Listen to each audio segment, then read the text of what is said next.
Hey fellow motor travelers, I'm headed to the Delaware Water Gap and the Hawk's Nest starting right now on Moto Travel USA.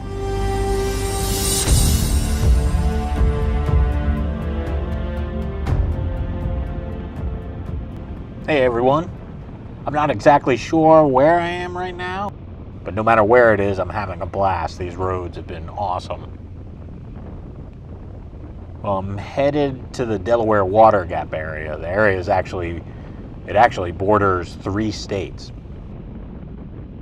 Pennsylvania, New Jersey, and New York. If you've never come up to this area to ride or to enjoy the outdoors, I highly recommend it. I used to come here all the time when I lived in the area. There are great camping spots, and you can canoe or tube for hours down the river. Like 10 or 20 of us would head up, just have a blast on the weekends, barbecue, swim, tube, camp, and ride. Such a great area. Today, however, I'm not going camping or into the river. I'm riding to one of my favorite motorcycle roads, Route 97 on the New York side, and it heads right past the Hawk's Nest. As you'll see, it has great curves and scenery, which is a good combination for any road. The Hawk's Nest itself, if you're not familiar with it, is just kind of an overlook on the road, and it overlooks into the valley and the Delaware River, and it's a spectacular view up there. But it's right along all the curves, and right at that point, it's like a snake. And so one of the other reasons it's a top motorcycle destination for me is because there's great motorcycle roads all around this area. You can ride along the river, over to Scranton, down to Stroudsburg, and through the Poconos. If you've lived in the Northeast at all, you know what I'm talking about from the commercials. It's a famous place for honeymooners and just really a spectacular area. There's also High Point State Park in New Jersey that you can head over to as well. This trip has been really fun so far. Riding in Canada was a blast, and I'm glad I finally got to do it, and the upstate New York area is just amazing. Check out those videos as part of this series too, and if you ever get a chance, head up that way. I know I'm going to go back. And that brings me to a point while traveling through northern New York and Canada. One of the things I really love about taking motorcycle trips is meeting people from different areas and hearing their stories and perspectives on things. There are some times after stopping to just get a drink, I'll look at the time and see an hour or more has gone by just talking with some stranger. It actually happened the other day at a small coffee shop in upstate New York.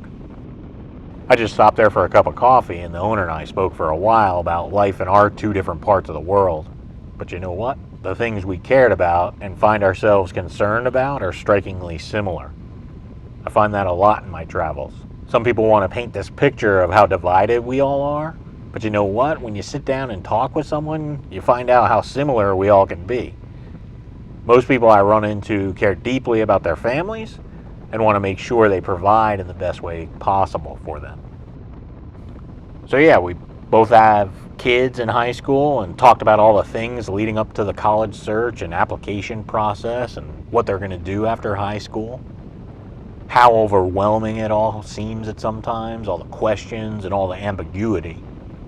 We also talked about providing for our families. Like Florida, upstate New York has been subject to some crazy weather patterns that really impacted tourism and spending. It was really hurting their business.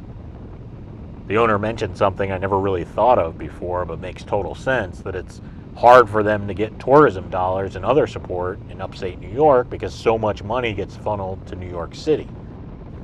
Which totally makes sense, I mean, with how big New York City is, but never really think of it for the smaller towns in New York. The owner also said they wished New York State and New York City would be considered 2 different entities so they could get a little bit more funding or help.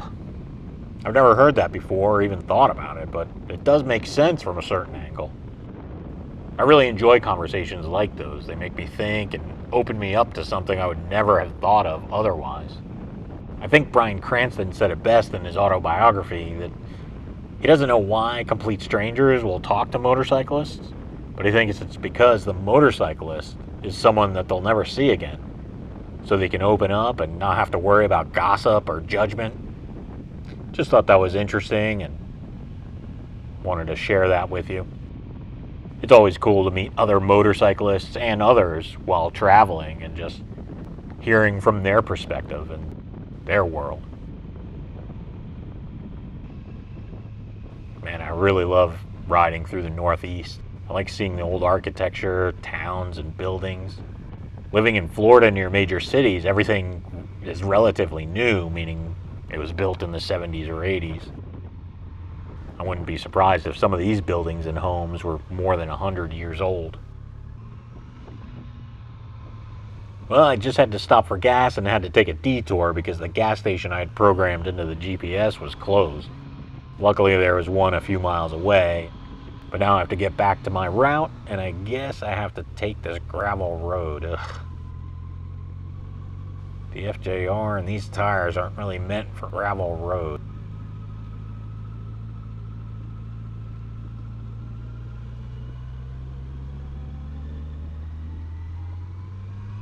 Oh, good. That wasn't long.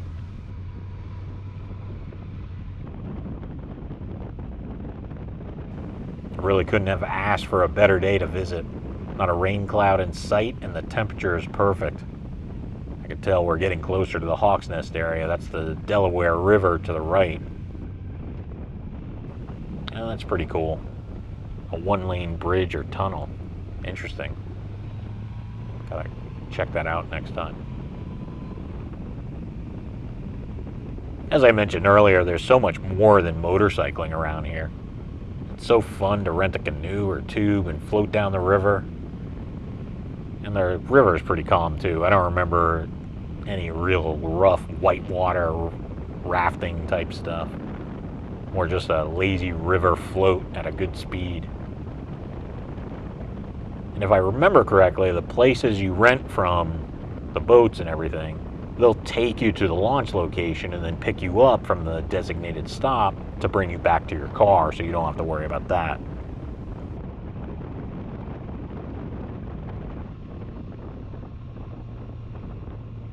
We're really coming closer now. The elevation is changing a bit and the turns in the road are getting sharper. Very excited. Wow, look at that view. Here we are, the Hawk's Nest.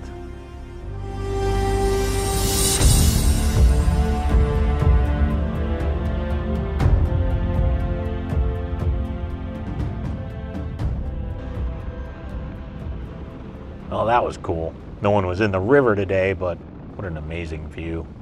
I'm just gonna head up here in the road, turn around, and just drive through one more time since I don't know when I'm gonna be able to get back here.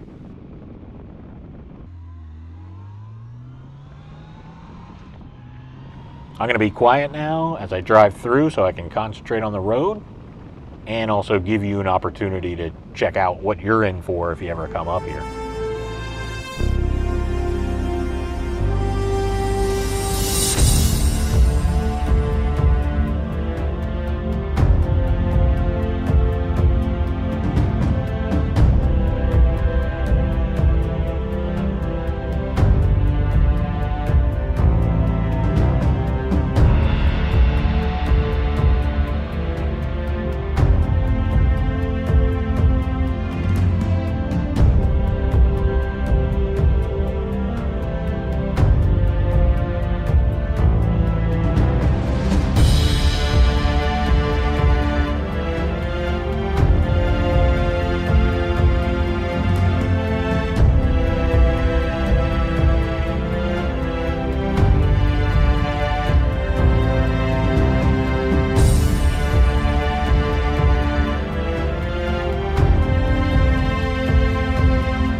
I love this road. I love this place. I'm going to do this one more time and I'll continue the journey.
Just awesome, just amazing. I wish I lived closer.